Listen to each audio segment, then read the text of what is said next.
Multiplication and division are the easiest, so we'll start with them. The most important thing to remember is how to determine what the sign of your answer is. When you're multiplying two integers together and the signs are the same, then the answer is positive. Two positive numbers multiplied is positive, and two negative numbers multiplied is positive. If the signs are different, however, then the answer is always negative. Let's see how our rules for negatives work with some multiplication problems. First, negative 7 times 8. We know that 7 times 8 is 56, and since we have different signs, our answer will be a negative 56.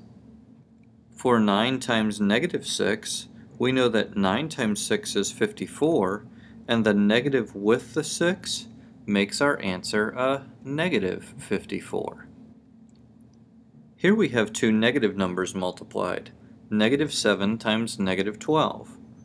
7 times 12 would be 84, and the signs are the same, so we can think of it as though the two negatives combine to make a positive, so the answer is positive 84. Finally, what do we do with three numbers multiplied, as in negative 4 times negative 8 times negative 5? Well, we just multiply the first two first, then we'll multiply the result by the third number.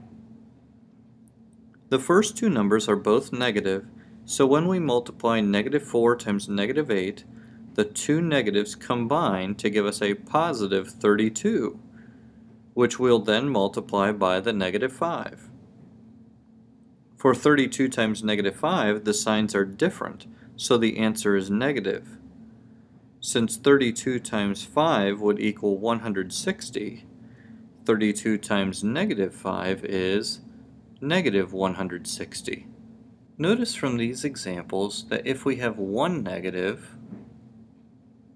or three negatives, our answer always ended up negative.